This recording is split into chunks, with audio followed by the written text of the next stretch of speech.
कुछ किताबों में मिसप्रिंट हो गया, नोट डी दे दिया है, लेकिन शुरुआती नौ का तो ए ही होना चाहिए। पहला सवाल है, भूमि के एक बिंदु से जो मीनार के पाद बिंदु से 30 मीटर दूरी पर है। भूमि है ये, मान लो यहाँ कोई बिंदु ए है, एक बिंदु से जो मीनार से के पाद से, ये मीनार खड़ा है यहीं पे, इसके पाद मतलब तली से आधार के बीच ये दूरी कितनी है, बिंदु से 30 मीटर की दूरी पर है। ये बिंदु 30 मीटर दूरी पर है। ये मान लो BC एक मीनार है। मीनार के शिखर का उन्नयन कोण, इस बिंदु से मीनार के शिखर का उन्नयन कोण 30 अंश है। मीनार की ऊंचाई ज्ञात कीजिए। अब देखो, हमको आधार पता है, लंब ज्ञात करना है। तो आधार और लंब किस में होता है, टैन में होता है या काट में।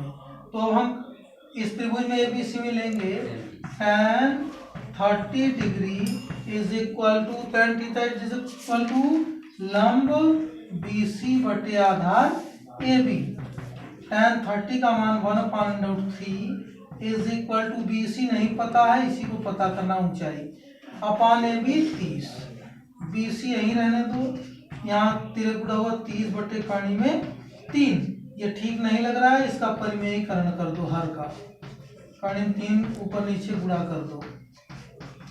ये हो गया 30 कर्ण में 3 बटे कर्ण 3 3 दाम में 30।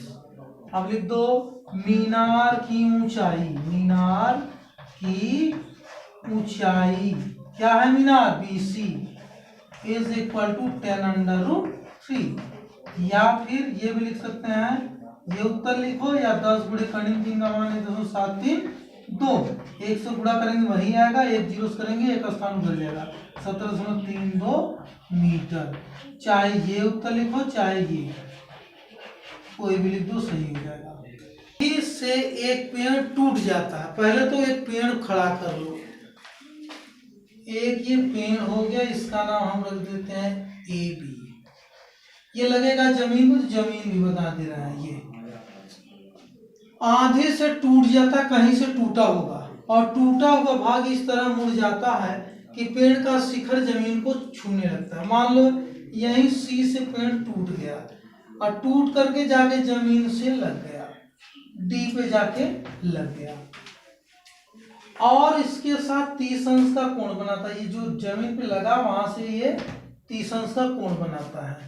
पेड़ के पाद बिंदु, पेड़ का पाद बिंदु B है, की दूरी जहां पेड़ के शिखर जमीन को छूता है ये 8 मीटर।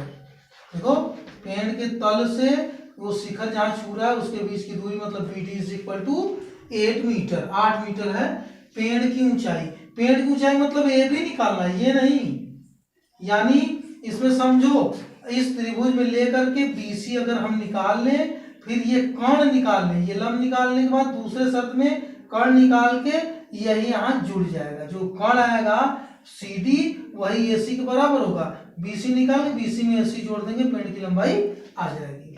चलो तो देखते हैं, त्रिभुज CBD में या CDB में हमको लंब चाहिए, या जो पहले कर्ण ही निकाल लो चाहे पहले लंब, पहले लंब निकालते हैं। तो लंब आधार tan में होता है, तो tan ले लो।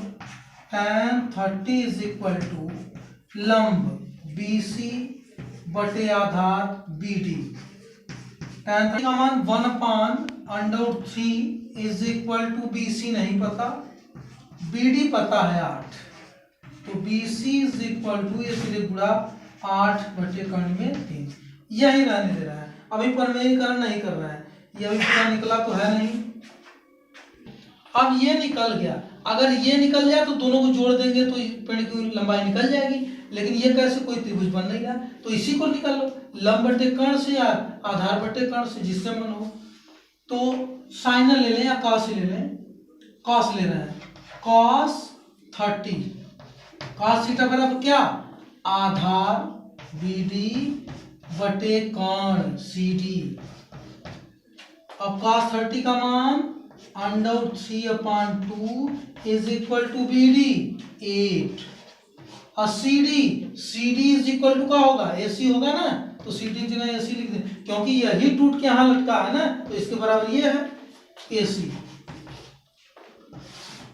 AC AC यहाँ कर दें इज इक्वल टू 2 ऊपर चला, 2 अट्ठे 16, कर्ण में 3 नीचे आ गया, कर्ण में 3। अब लिखेंगे पेड़ की ऊंचाई क्या है, AB is equal to AC plus BC। AC plus BC, AC क्या है, AC क्या निकाले ये 16 बटे कर्ण में 3 प्लस BC कितना निकाले 8 बटे कर्ण में 3। अब दोनों का एलसीएम ले लिए तो कर्ण में 3 आ गया, कट गया, 16 8 24 डायरेक्ट कर दो, 24 बटे कर्ण में 3। अब इसका अपन में ही करना कर दो, ऊपर नीचे कर्ण में 3 से गुणा करो, तो ये हो गया 24 कर्ण में 3 बटे कर्ण में 3, कर्ण में 3 3 अट्ठे 24। यानी पेड़ की ऊंचाई कितनी, पेड़ की ऊंचाई आ गई 8 कर्ण में 3 मीटर। यही आंसर होगा।